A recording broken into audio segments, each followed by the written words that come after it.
What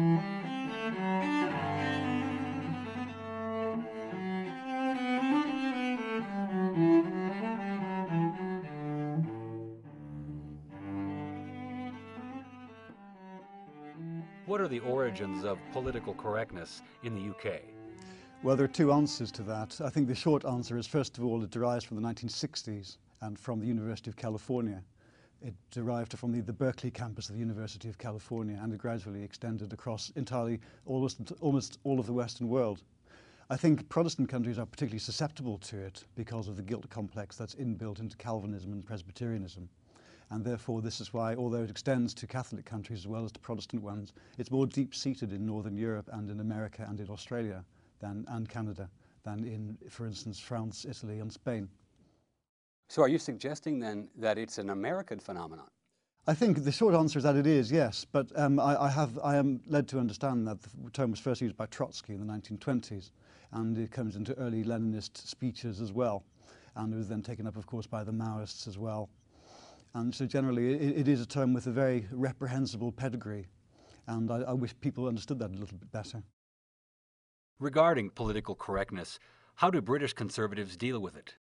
Conservatives in the UK deal with it in several different ways. The instinctive, automatic way is to grumble about it and to laugh at it. I think this is a rather unsatisfactory way of dealing with it, because the danger of PC is that it's so ridiculous to talk about, for instance, person holes rather than manholes, waitrons rather than waitresses, and firefighters rather than firemen. All this sort of stuff. I mean, it's so ridiculous that the temptation is just to laugh at it and just walk away. The difficulty is that because it's so ludicrous, it makes headway. People don't take it seriously. People used to laugh at Hitler, and he made headway. He laughed at his stupid little moustache and all the rest of it. The same thing happens with PC. It's a bit like a clown with a knife. It's something that's very, very sinister, but also rather comical. So the instinctive conservative reaction is to laugh at it. The instinctive reaction of conservative rank and file members is to either reject it angrily or to laugh at it. And the reaction of the conservative hierarchy is to completely accept it and go along with it in every possible way, if anything, to be more egregiously PC than their Labour opponents. What are the chief anti-PC forces? Well, the chief anti-force is probably the instincts of British people. British people, for the most part, are like people in most countries. They're instinctively small c conservatives. They believe in their country, they believe in their families, they believe in traditional sexual roles and all these sorts of things. They believe that people shouldn't get paid for not working, etc. All these things that people took for granted, everyone took for granted until about 5 minutes ago. I think that's the chief cultural obstacle to the advance of PC. And that's helped by the institutions that we have in the country, which are inherently traditionalist and, if you like, a conservative force like the monarchy, most obviously, but also the way our parliamentary system works. And then you've got the newspapers. You've got some very, very good print media in Britain. You've got the excellent columnists, the Daily Telegraph, the Daily Mail, Daily Express, and the Sun, most particularly. But you can get good columns in all these newspapers, and they act as quite a brake. The Daily Mail particularly is a very powerful force. Not always, it can have a slightly schizophrenic relationship, I think, with PC. On the one hand, it will make very, very strong right-wing arguments on social matters. On the other hand, it will sort of backpedal a bit and denounce people who try to be too right-wing. It's a rather strange, schizophrenic newspaper. But nevertheless, for overall, its effect is a good one, and it does slow down the onward rush of PC to some extent. Are you aware of any American alternative or component to resisting PC? Well, I think there are a lot of very, very fine, well-educated and well-informed American people who do their bit. You've got websites like Alternative Right. You've got a plethora of publications, more so than in the UK, I think, in many ways. I think the conservative movement in the US is more intellectual overall. It's more interested in ideas. It's got a wider view of things in some strange ways. In Britain, because we take things on trust, we take things for granted a bit more, I think, than in the UK, in the US. And as a result of this, there's more thought given to political currents of all kinds. There are more think tanks here on both sides of the equation. There are more publications. There are more people willing to give money to think tanks than there are in the UK. Anyone who's ever tried to do any kind of political think tankery in the United Kingdom is always up against money. You're scratching around for hundreds of pounds. Whereas in the US, most people can get reasonable subsidy from well-informed, civilized people. How would you say the media cultural climate has changed in recent years? I think in Europe it's changed a lot since, as it has in the United States, I think, as well, ever since 9/11. I think that was really what you call a wake-up call. That really made a big difference to the media discussion. Because prior to 9/11, the discussion of Islam and immigration was almost non-existent in the British media, despite their good conservative instincts. They thought it really didn't matter. They didn't think it was an important subject at all. And so discussion of that was confined to the furthest fringes of the right, parties like the National Front, as it was, and which then became the BNP. They were the only people who were at one point talking about immigration. But since 9/11, and even more so since our own bombings of July 2005, there's been an awful lot of mainstream commentary about Islam and immigration, which until really very recently would have been almost completely a product of the loony right, if you like. And now it's become very mainstream. It's quite surprising to open up a newspaper and see a former Archbishop of Canterbury chairing a group called the Balanced Migration, for instance, something in which he never showed any interest when he was the Archbishop. But now he's really very active. There's a very good think tank called Migration Watch UK. There are lots of good articles in newspapers, even sometimes in The Observer, The Guardian and The Independent, the left-wing papers. Is it too late to repair the damage third world immigration has done to the UK? Well, I think it's easy to say that. I think there's a great temptation amongst conservative-minded people, in a way, almost to want to have lost. There's a sort of Gothic sensibility amongst many people in the conservative movement in all countries, I think. They want to believe, après moi le déluge, and I'm the last of my type, and it's this sort of the same idea that motivates a film like The Last Man on Earth. It's an exciting, romantic image of wanting to be defeated almost. And I think that is a funny sort of element on the conservative movement in all countries. And I'm sort of drawn that way myself sometimes. I do sometimes think it would be rather nice to be the last of a certain type.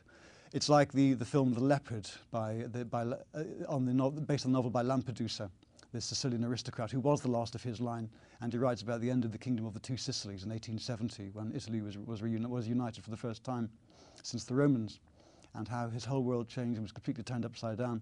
And it's a book suffused with melancholia and longing and just richness and beauty. And that appeals to conservative-minded people who are naturally melancholic, naturally rather miserable and pessimistic and wanting to fear the worst. There's a book by John Derbyshire called We're All Doomed, and I think that really evokes very well the classic conservative mentality, the paleo-conservative mentality anyhow. The neo-conservatives tend to be much more upbeat and utopian, and this is one of the reasons we dislike them so much, because extraordinarily annoying and naive. It is certainly a very serious issue. It's something that an unavoidable evil that has been allowed to happen by successive governments of both Conservative and Labour politicians. But nevertheless, I think it's very easy to say that it is too late. But even so, even if you take the worst possible figures into account, the British population is roughly 10% ethnic minority. There's a long way to go before the situation cannot be turned around. And I think the other thing that we all sometimes forget is that things can and sometimes do change very quickly under the pressure of events that we can't foresee. And very often they're terrible events, things that nobody would wish, but nevertheless they do have effects. For instance, one could foresee another 9/11 style attack in London, for instance. One would not wish it obviously for a moment, but it could happen tomorrow. It could be happening now for all I know, which could in turn be met with revenge attacks and so forth, and there could be all sorts of horrible implications. So things can turn around for better or for worse very, very quickly. And I think we ought to always remember that when we sit here, wanting to be in love with despair and defeat.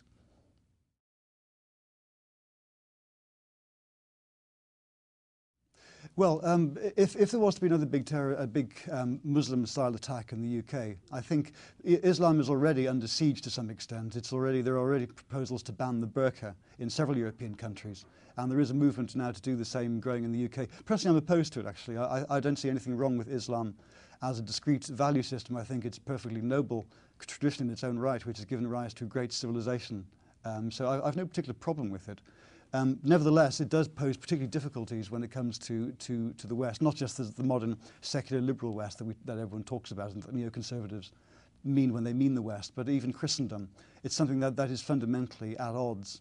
And if you look back at European history, the history of our confrontation with Islam is an extremely unfortunate one.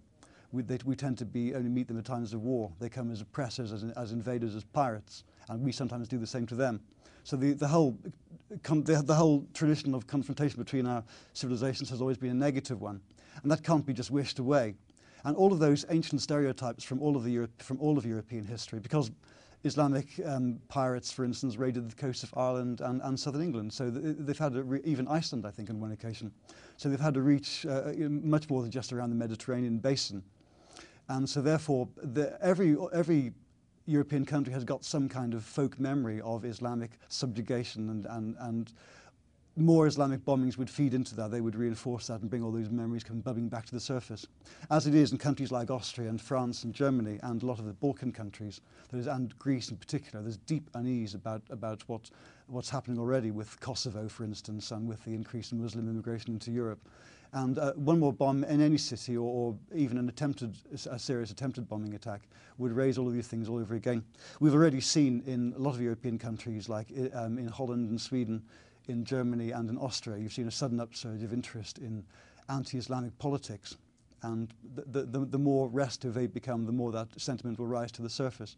I think it is inevitable that there will have to be some sort of awful confrontation, and I regret it bitterly, because, as I say, I have no particular beef with Islam. It's a noble tradition in its own right. I don't think it belongs in Europe, and I think many millions of people feel the same way. Let me ask you this. You're a well-spoken man, you're eloquent. What would you say to a critic who says that all of these fancy words are just a way of hiding a deep-seated racism? Well, I think my reaction to political correctness is only partly to do with the race angle of it. I mean, I'm opposed to it in all of its manifestations. I think it's ridiculous when it comes to sex. I think it's ridiculous when it comes to sexuality. I think it's ridiculous when it comes to class and all sorts of other things. It is a ridiculous sort of attitude, a sort of pathetic, puritanical, tedious, excruciating, god-awful attitude, and the people who promote it ought to be sort of smacked around the face a bit, or given a good shake. And so it's really, only tangentially to do with race. Race is simply the most obvious way in which it affects our lives, but it affects our lives in lots of different ways. And I'm just as opposed to it when it comes to accusations of sexism or homophobia as when it comes to accusations of racism.